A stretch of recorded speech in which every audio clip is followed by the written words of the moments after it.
जब शिवाजी महाराज ने स्वराज की नींव रखी तो ये सिर्फ एक राज्य नहीं बल्कि एक सपना था। एक ऐसा सपना जिसमें स्वतंत्रता थी, सम्मान था और अपनी पहचान थी।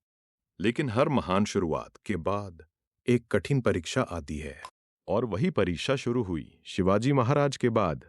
सिंहासन पर बैठे संभाजी महाराज, एक ऐसे राजा जिन्हें बचपन से ही युद्ध और राजनीति का अनुभव था। चारों ओर दुश्मन थे। सबसे बड़ा दुश्मन औरंगजेब, जिसने ठान लिया था कि मराठा शक्ति को खत्म कर देगा।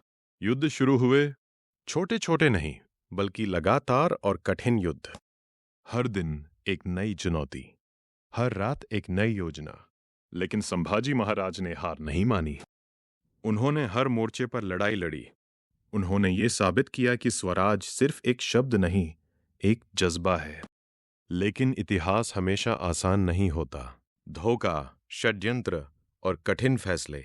संभाजी महाराज को पकड़ लिया गया। उनसे धर्म बदलने को कहा गया, लेकिन उन्होंने इनकार कर दिया।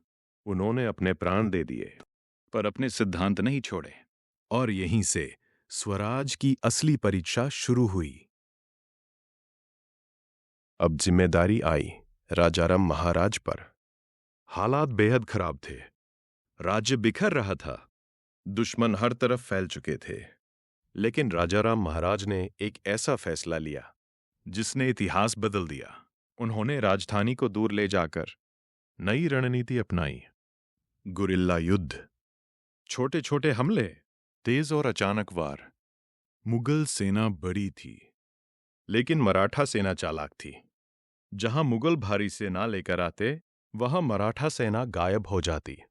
और जब मुगल कमजोर पड़ते, तभी हमला होता। यह युद्ध सिर्फ ताकत का नहीं, बल्कि बुद्धिमानी का था।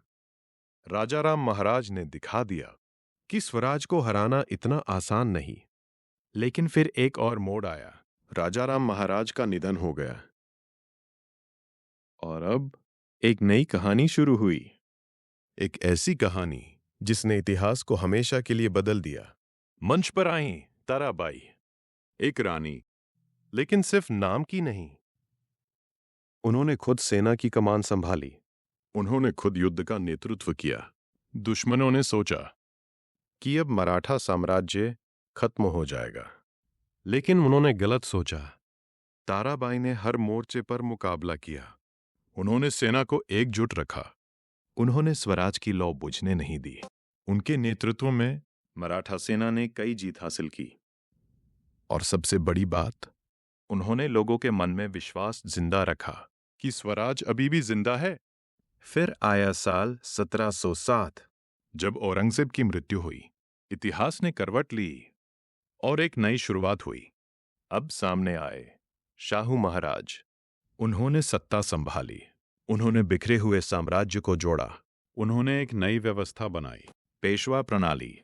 और यहीं से मराठा साम्राज्य ने एक नया रूप लिया। अब कहानी आई रणनीति की, प्रबंधन की और विस्तार की। मंच पर आए बालाजी विश्वनाथ। उन्होंने प्रशासन को मजबूत किया। उन्होंने साम्राज्य को एक दिशा दी। और फिर इतिहास में एक नया नाम चमका, बाजीराव ए, एक ऐसा योद्धा जिसने कभी हार नहीं मानी। उन्होंने मराठा सेना को नई ऊंचाइयों तक पहुंचाया। उन्होंने साम्राज्य को पूरे भारत में फैलाया। दिल्ली तक मराठा शक्ति पहुंच गई, और स्वराज अब एक विशाल साम्राज्य बन चुका था। लेकिन हर ऊंचाई के बाद एक गिरावट भी आती है। और वही हुआ। आया थर्ड बैटल ऑफ पानीपत, एक ऐसा युद्ध जिसने सब कुछ बदल दिया।